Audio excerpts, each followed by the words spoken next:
You should go to a rural clinic. We can't keep someone who has committed such misconduct at a university hospital. As the head of surgery at the university hospital, I've long been seen as a rival by the director's son, Stephen. And now, in front of the director, Harold, Stephen is falsely accusing me of misconduct. I didn't do anything like that.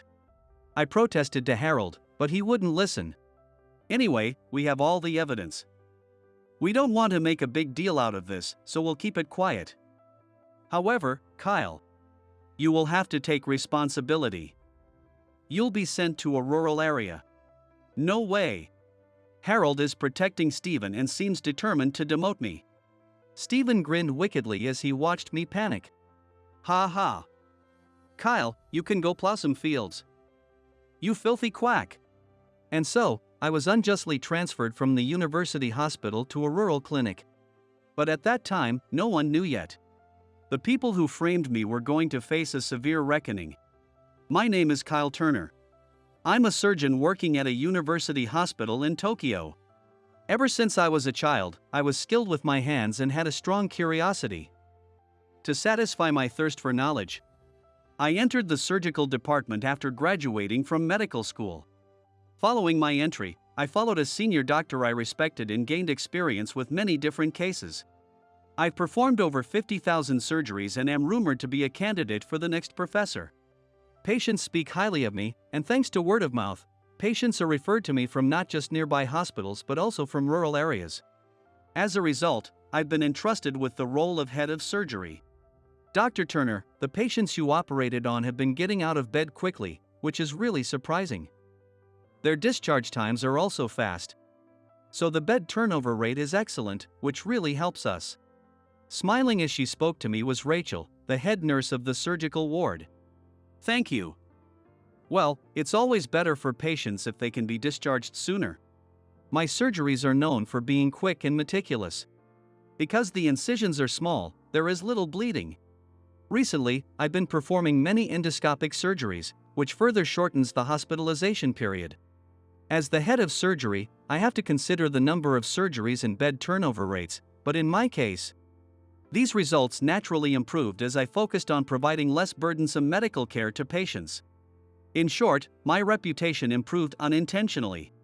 However, the one who doesn't like me is Stephen Scott, the director's son. Stephen is the deputy head of surgery and has some decent skills. But having grown up spoiled because he's the director's son, his attitude towards patients and staff is arrogant, and complaints are constant. Dr. Turner, a request has come from Natalie in room 2 to change her primary doctor from Dr. Scott to you. When asked why, she said Dr. Scott's attitude is terrible and he doesn't listen to her at all. Additionally, he tried to force her to use a new experimental drug. She absolutely refused, but he threatened her, saying he wouldn't treat her otherwise. What should we do? Rachel asked, looking troubled. These kinds of complaints about Stephen are endless. I see. I'll talk to Stephen about it. Even if I subtly criticized Stephen, he wouldn't listen at all. Huh? Listening to the complaints of elderly patients in a shared room won't get you anything. I'm offering them a new drug out of kindness. And they have the nerve to refuse? How presumptuous of those poor people. According to him, the problem wasn't his fault but the envy of poor patients. I can't understand how he interprets things to reach such an overbearing conclusion. By the way, Kyle, I heard you met with the pharmaceutical company's sales representative about the experimental drug the other day? Yes, they came to collect last month's data, so I spoke with them briefly as they were leaving. Oh. You let us handle the data collection and just take the credit for yourself. Typical Kyle. Saying I only take the credit is unfair. My patients are also participating in the trial. It's natural to check the data and report the results. Well, if you say so, for now. Stephen made a suspicious remark and left, but I didn't pay much attention to it as it was usual for him. However, one day, I was called by Harold and accused of something outrageous. I received a notice to come to the director's office on a hot summer afternoon. When I opened the door to the director's office, there were Harold and Stephen. Kyle, I had high hopes for you, but this time you've done something unforgivable. Harold, I'm not sure what you mean. When I was bewildered by the sudden accusation, Stephen interjected. We already know that you have been illegally using experimental drugs and inflating data. And that you received money from the pharmaceutical company's sales representative as a cooperation fee. What? What are you talking about? I have never done such a thing. In fact, it's Stephen who has been trying to use experimental drugs without the patient's consent, right? I directly appealed to Harold. But beside him, Stephen had a twisted smile on his face. No. That clinical coordinator and the pharmaceutical sales representative testified that you threatened them into cooperating, Kyle. I would never commit such fraud. Anyway, we have all the evidence. We don't want to make a big deal out of this. You will have to take responsibility quietly. No way. Of course, I would never engage in such misconduct. This is clearly Stephen's conspiracy and false accusation. That's why poor people are troublesome. You committed fraud to get money, used it to curry favor, and climbed to the top. An incompetent poor person like you should just retreat to the countryside and farm. And so, I was unwillingly demoted from the university hospital to a rural clinic. News of my demotion spread quickly. Dr. Turner. I heard about it. This is an unbelievable injustice. Kimberly, the head nurse of the surgical ward, said angrily. However, if I openly resisted Harold, it would be terrible if Kimberly and the nurses were fired. I didn't want to cause them trouble because of me. Thank you. I'm just happy you believe in me. Well, I think of this as an opportunity to reflect on myself in a place with fresh air. Dr. Turner. Kimberly looked sad, and the other nurses also looked at me with sorrow. On the day I left the university hospital, not only the patients but also the nurses and doctors who were not part of Stephen's faction were sad to see me go. In the car moving to the rural clinic, I quietly cried, unnoticed by anyone. My new workplace was located in a scenic spot between famous mountain ranges and upstream of a river. Although it sounds picturesque, it was a hiking area with hot springs and inns, with a population of a few hundred. Less than the number of beds at the university hospital. The clinic had an old doctor named Nick and a nurse in her late 20s named Sophia. Nick had a very laid-back personality, often chatting with patients for an hour and generally lacking motivation.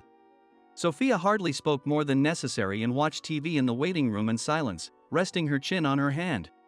The patients visiting the clinic mainly had colds, stomachaches, or minor injuries, so it was very quiet.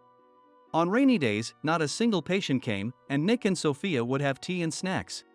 The relaxed and slow atmosphere was almost unbearable for someone like me, who had been working in the fast-paced environment of a university hospital. Are there any patients today? When I asked Sophia, she replied with an exasperated look. This isn't a university hospital in the city. Few patients is a sign of peace. Just because you're bored doesn't mean you should wish for more patients. Besides, even if patients come, you can't treat them alone. It seemed that as a doctor demoted from a university hospital, I was not trusted to treat patients. Oh, staying here won't accomplish anything.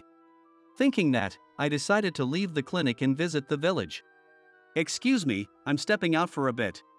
Alright, take care. As I left the clinic, the two of them looked at each other with resigned expressions. Hey Nick, how long do you think Dr. Turner will last? I'll bet $100 on 1 month. I think 1 month is the limit too. Stepping outside the clinic, I couldn't help but exclaim at the stunning scenery in front of me. Wow, the river water really looks drinkable. The river reflected the mountains and sparkled, highlighting the blue sky. The transparency of the water, clear to the bottom, showed its cleanliness. Descending the mountain path towards the houses, the gaps between them were unusually long. The nearest house to the clinic was several miles away, making the journey a laborious task without a car. I only saw elderly people, with hardly any young people around. Hello? When I called out to the first villager, he returned a nod of surprise. Oh, are you here for hiking? You seem lightly equipped for that. No, I just started at the clinic here 2 days ago. My name is Kyle. Ah, so you're the new doctor? Thank you for coming to such a remote place. But you won't stay long, will you? Doctors who come here leave soon. I've lost count of how many have come and gone. Is that so? But I want to help everyone, so you don't need to worry.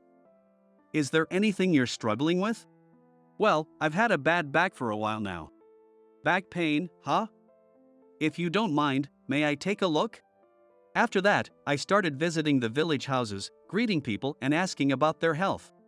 To my surprise, I found that many elderly people far from the clinic needed care, and the community was helping each other. Some clearly had illnesses, and I promised to visit them regularly. You might wonder why they don't come to the clinic despite their poor health, but for elderly people with physical ailments, walking several miles along the mountain paths is very difficult. Sometimes family members or neighbors request house calls, but by then, the symptoms are often severe. Since I technically worked at the clinic, I visited those needing treatment during the day as house calls. For others, I decided to visit their homes after clinic hours. From then on, as soon as clinic hours ended, I would head out to the village. Nick and Sophia, sipping tea, seemed puzzled that I hadn't given up yet. It's been a month since Dr. Turner came here. He seemed bored at first, but now he's strangely enthusiastic and doesn't seem like he'll quit. Sophia muttered resentfully. Nick replied with amusement. Well, who knows? Maybe Kyle is reaching his limit. He's been fiddling with some equipment in the back room, doing side jobs. Young folks these days lack motivation. They quit as soon as they're bored. No perseverance. A villager who came to get medication for a family member overheard their conversation and chimed in. Are you talking about Dr. Turner? Nick, you're mistaken. Dr. Turner visits village houses after work. Kyle does? Yes. Just the other day, an old man at Sean's house choked on some food. Fortunately, Dr. Turner was there and prevented it from becoming serious. Really? People often don't come for checkups because they have trouble walking or because the clinic is closed after they finish work. That's why your house calls are so appreciated. I see. Nick and Sophia were surprised by what they heard from the villager. Indeed, the villagers often complained about the difficulty of reaching the clinic. But they assumed that those who didn't come weren't serious enough to visit. The next day, Nick suddenly spoke to me when I arrived at the clinic. I heard you've been visiting village houses lately? Yes. Many people have trouble walking up to the clinic. Visiting them, I found many with untreated conditions like high blood pressure and diabetes. I thought it would be better to visit them directly than to let their conditions worsen. You're a peculiar one. Nick turned his face away abruptly. Apparently, my visits to the villagers' houses had been discovered. I thought I might get scolded but wasn't told off. Since then, on days with few patients, I was allowed to leave early for house calls. One day, as I was getting used to life in the village, a rumor spread that a TV station was coming to cover this famous hiking spot. The locals were used to TV crews, having been filmed once or twice a year. Not knowing much about the TV coverage of hiking, I asked Sophia, who was familiar with the media. TV crews can only drive up to the trailhead, right? To film the hiking scenes, they have to carry heavy equipment. I might try hiking myself on my next day off. When I mentioned my interest in hiking, Sophia looked me up and down and said, Dr. Turner, don't underestimate hiking. Someone as scrawny as you can't handle it. When Sophia said that, I gave a wry smile and left the clinic to start my afternoon house calls. I had become quite accustomed to life in the village, and the peaceful flow of time no longer made me feel inexplicable anxiety. I felt I could now face people in my own way. After finishing an examination at a house at the foot of the mountain, I stepped outside to find it was raining heavily. Wow, this doesn't look like it'll stop anytime soon. I'm glad I brought my rain gear. The mountain weather can change quickly. It was sunny a moment ago, but sudden rain is common here. Downpours are frequent, and I had gotten used to the changing weather over the past 3 months. Walking around in the rain is dangerous, so I decided to head back to the clinic. As I hurried along the familiar path, I noticed it was blocked by a landslide. Could it be a landslide? If so, I need to go back and contact the police. Just then, I saw someone frantically waving their hand ahead. Please, someone help. Our group got caught in the landslide, and some of my companions are injured. What? How many people are caught? I asked in surprise, and the woman, who seemed to be part of a TV crew, said there were 10 people, including herself. But she was the only one who managed to escape the landslide. Despite the poor visibility due to the rain, I could see one person lying at the bottom of the slope, 2 in the middle, and 6 on the other side of the landslide.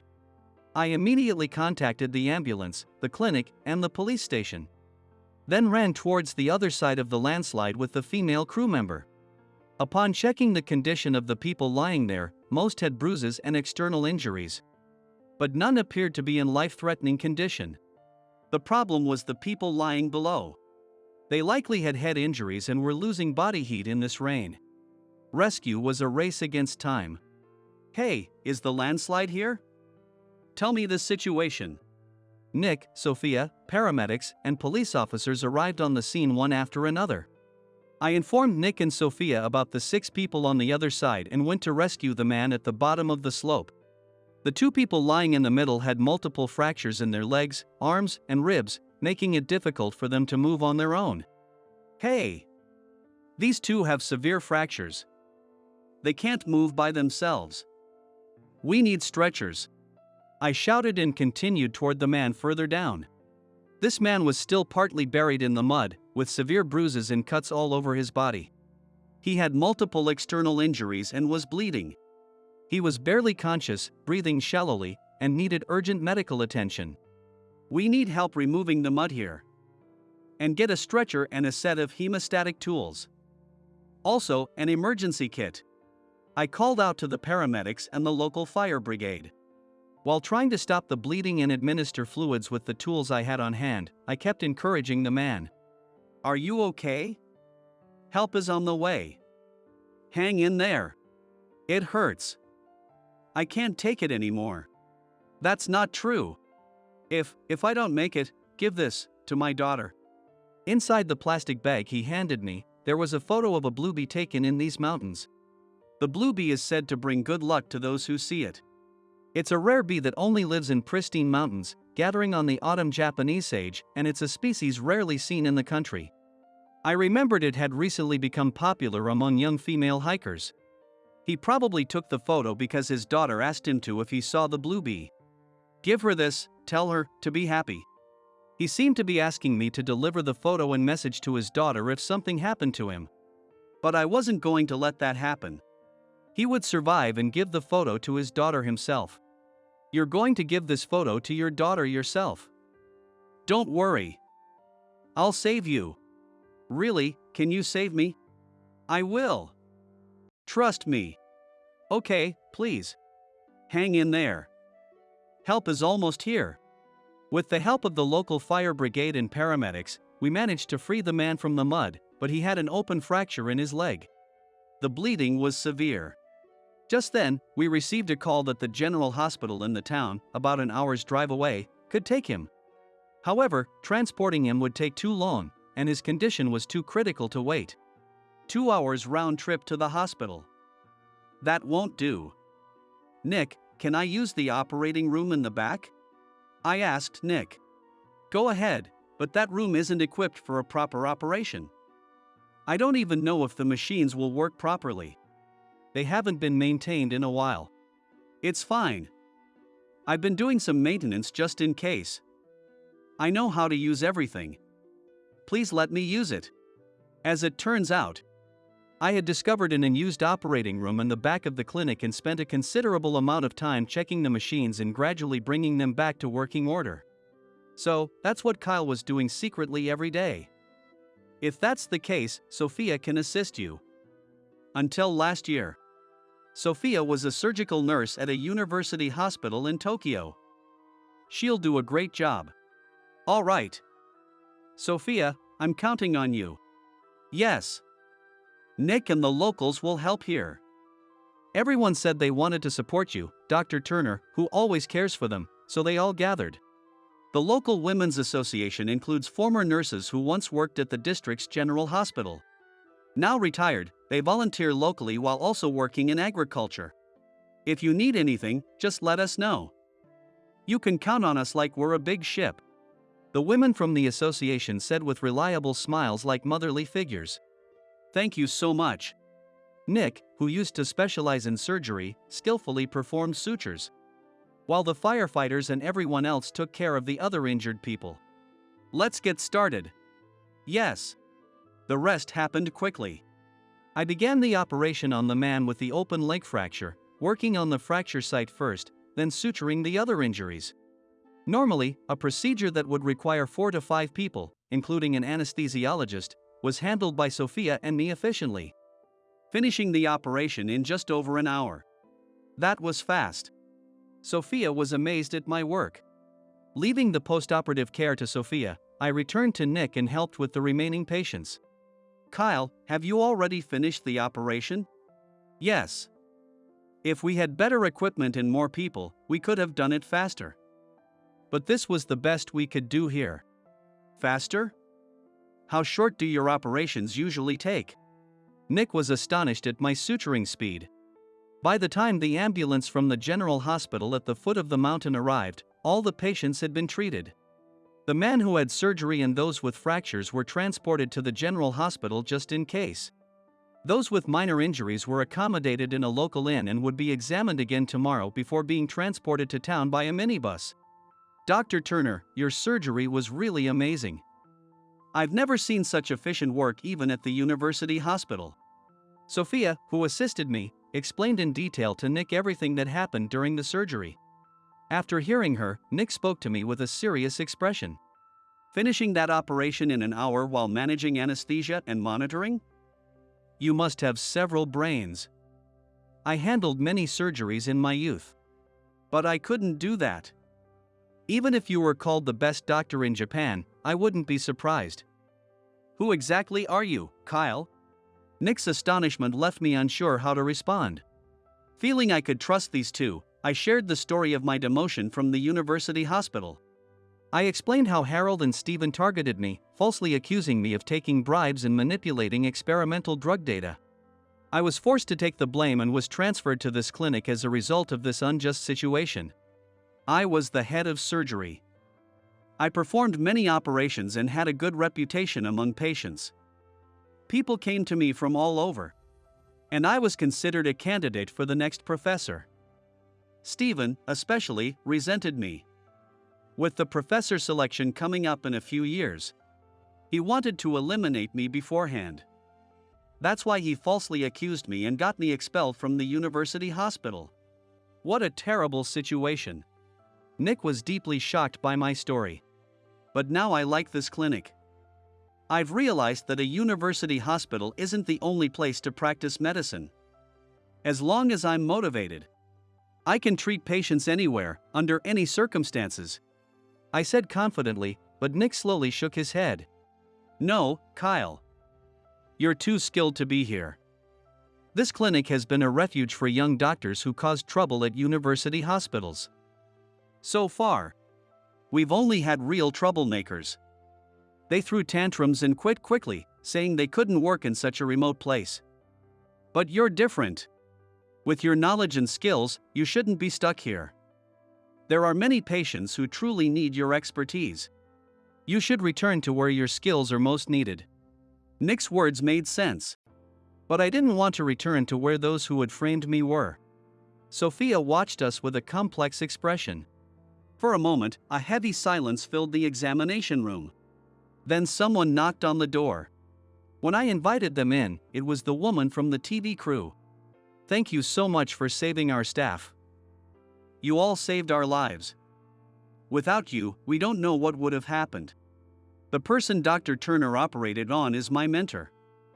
Since I joined the TV station as a rookie, he has taken care of me like family. If he hadn't survived, I don't think I could have lived with the guilt of being the only one saved. Tears welled up in her eyes as she spoke. I can't thank you enough.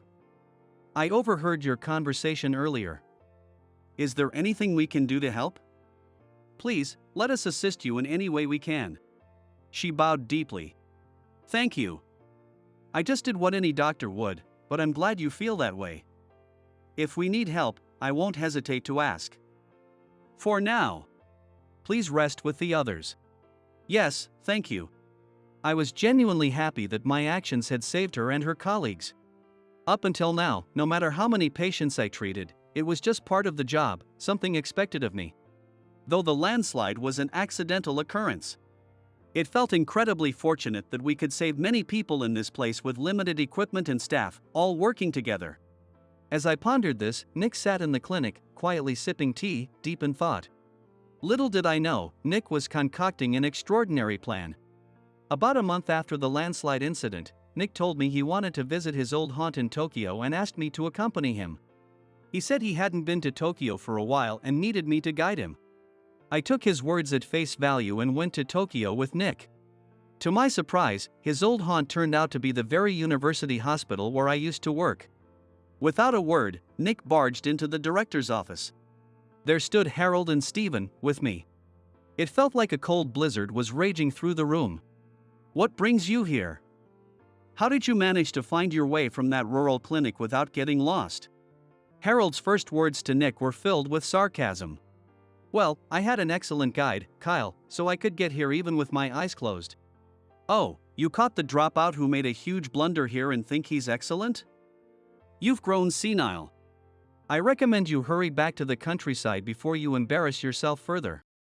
Confused by the sudden exchange of barbs, I watched as Nick took a bold step forward. "I'm here today to expose all the wrongdoings you two have been involved in." "What? Have you lost your mind? I wondered why you called me here along with your son-in-law, but this is nonsense. Call security." "Wait, son-in-law?" As I watched the exchange, the pieces of the puzzle fell into place in my mind. "Nick, are you Professor Nicholas Sullivan, the former director of this hospital and Harold's father-in-law?" "What? I never mentioned that." "No, you didn't." Recalling my previous disrespectful attitude, my face turned pale. Nick was the former director of this university hospital. What an unmotivated old doctor, I thought. But he was actually a great surgical professor. When I was younger, I had seen him a few times in the corridors, and now I could see the resemblance. The atmosphere around him had changed so much that I hadn't recognized him until now. Unlike his son-in-law Harold, Professor Sullivan, known as Nick, was famous for being a paragon of the medical profession. He was a pioneer who tried to incorporate advanced medical techniques into regional healthcare. However, his ideas were not well received at the time, and he eventually left the university. As we were causing a commotion, Harold reached for the phone to call security. Nick quickly continued. "If anyone is getting thrown out by security, it's you two. I've independently investigated the reasons for Kyle's expulsion from this hospital. It turns out that the allegations against him were entirely fabricated." This time, Stephen reacted. "That's not true. Kyle's misconduct is real. We have testimonies from the clinical coordinator and the pharmaceutical sales representative. Those testimonies were coerced. The coordinator and the sales rep have testified that Stephen threatened them to go along with the false story, or else they wouldn't cooperate in future drug trials." Hearing this, Stephen gritted his teeth in frustration. "And Harold, you knew about Stephen's misconduct and deliberately helped frame Kyle to cover it up. You have a cozy relationship with the pharmaceutical company, don't you? You were afraid that investigating Stephen would expose your own corruption." Nick now directed his words at Harold. "Don't be ridiculous. You've always had an overactive imagination, but it's gotten worse with age. I don't have time for your delusions. Get back to the countryside immediately. No, it's you who will be stepping down. You've been taking large kickbacks from the pharmaceutical company in exchange for bulk orders of the new drug once it's approved. That's bribery. Your threats don't scare me. Trying to pin this on me? And that's not all. The financial reports for endoscopes and other equipment don't match. Where did the difference go? I heard you sent lavish gifts to the board members to recommend Stephen for the next professorship. The source of that money can be traced. Can't it?" Realizing he was cornered, Harold suddenly raised his voice. "Do you have proof? If these are false accusations, I'll sue you for defamation." Anticipating this response, Nick took the large bag I had been carrying for him. "Really? If you want proof, here you go." Nick threw a stack of documents on the table. They included evidence of Stephen's misconduct, call records with the clinical coordinator, bank records of illegal transactions, and video footage of their secret meetings. Additionally, there were copies of contracts with the pharmaceutical company and receipts and payment slips for medical equipment purchases. "Hey, Stephen, you said there wouldn't be any evidence," Harold asked, looking panicked. "How? How is this possible? What? Why?" Stephen stammered, drenched in cold sweat, overwhelmed by the irrefutable evidence piling up before him. All of this was gathered by staff and volunteers who respect Kyle. This shows how much they admire him. And what about you two? Your reputations are terrible. You charge high fees for private rooms and look down on patients in shared rooms. There's no compassion in your treatment of patients.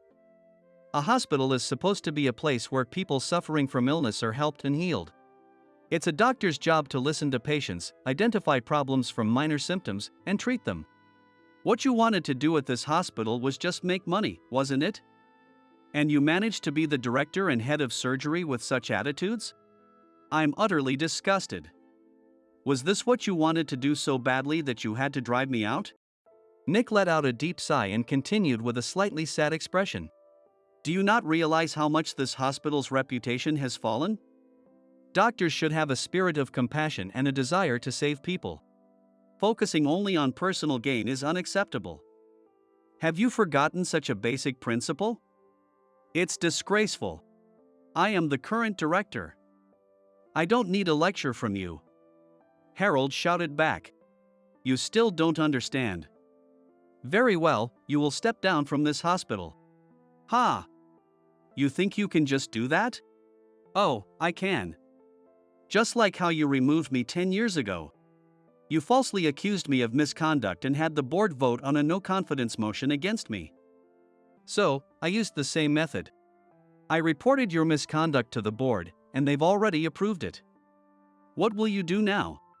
What? Harold was stunned. Additionally, the board demands that Harold step down as director and Stephen be expelled. If you resist, they will formally report the misconduct to the police. They are also prepared to release the evidence to the media. We are recording everything in this room right now. So, what will you do? Faced with the threat of their misdeeds being exposed to the media, the two had no choice but to admit their guilt. However, Stephen, still not satisfied, glared at me with hatred. Stephen, I know you dislike me. But why did you become a doctor? To save patients? Or just to bring me down? If it's the latter, did you enjoy framing me? I actually enjoyed my time in that village. The beautiful scenery, fresh air, kind residents, and gentle patients. Everyone cooperated and lived earnestly. Even after thousands of surgeries at the university hospital, I never felt this fulfilled. As a doctor, I realized that the patients' smiles and their words of thanks are more valuable than money. I hope you find something more important than money or status one day. Hearing my words, Stephen's shoulders slumped. Ha ha! What have I been doing all this time? I'm just a clown dancing in a castle of sand. Turning to Nick, Stephen began to speak earnestly. Grandfather, I've admired you since I was a child. You were a great doctor that everyone looked up to, and I wanted to be like you. But when I became a doctor, that image changed. You were indifferent to money, pursuing the medical care you wanted without regard for hospital management. It was my father's efforts that brought the hospital back from financial trouble. He taught me that hospital management isn't just about ideals. But deep down, I still admired you. Over time, I began to resent Kyle, who shared your values. And now, look at me. I don't know what's right or wrong anymore. Muttering to himself, Stephen said nothing more and left the director's office with his head down. Nick watched Stephen's retreating figure and let out a deep sigh. That boy is lost between two conflicting ideals. He needs time to reflect and find himself. He said this with a sad smile. After that, Nick took me to a large conference room. Inside were the board members, including professors and executives. There, Nick proved my innocence, and it was decided that I would return to the university hospital. Nick replaced Harold as the hospital director, reinstated by the board. The doctors who had supported Stephen and were involved in the misconduct were also removed by the board's decision. Harold, after being dismissed, was also expelled from the university hospital. Nick then granted me the authority of acting director and said he would return to the rural clinic soon. Nick, that's not fair. I also want to return to that clinic. Oh, you like the countryside, Kyle? Then how about we start a large-scale regional healthcare project here? Really? If that's the case, I'd love to be part of it. We decided to implement a large-scale visiting medical system in rural healthcare deserts. It became a major project involving local governments. We used digital technology to operate mobile clinics in remote areas, providing regular checkups and consultations. We also converted the playground of an abandoned school into a helipad for emergency medical helicopter dispatch. Now, I can greet everyone in the village easily through video calls from the city. I stay in regular contact with Sophia from the clinic. Dr. Turner, when are you coming back next? I think I can come this weekend. Great. Irene said she'll give us a lot of delicious mountain vegetables. Let's have a tempura party. Sounds good. Now, I regularly travel back and forth between Tokyo and the rural clinic. One day, Sophia and I hiked up the mountain and saw a swarm of the elusive bluebees on the Japanese sage. Wow! Look, Dr. Turner. Blue bees. They're so cute. You're right. They're smaller and more beautiful than in the pictures. Sophia, unusually excited, looked incredibly cute. Seeing the elusive bluebee, maybe happiness will come our way too? When I said that, Sophia blushed and smiled. I'm already very happy just having you here, Dr. Turner. That makes me happy too. Yes, indeed, this is happiness. We looked at each other and laughed. At that moment, I felt truly happy.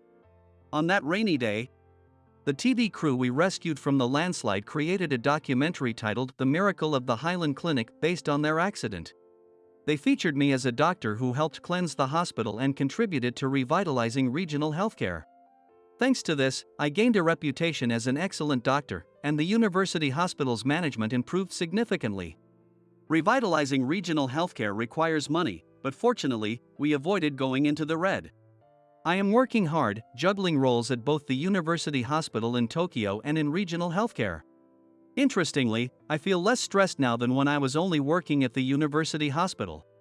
I think it's because the countryside air suits me and the interactions with the villagers soothe my heart. People seek and aim for different things, whether it be status, fame, or wealth. But I want to interact with many people and help them. As a doctor, saving lives is a given, but being thanked by those I've helped genuinely makes me happy and motivates me. That's why I want to openly express my thoughts in gratitude. Feelings of gratitude should be expressed without hesitation, otherwise, they won't be conveyed to the other person. I aim to provide equal healthcare, without distinguishing between rural and urban areas, and I will continue to work hard toward that future.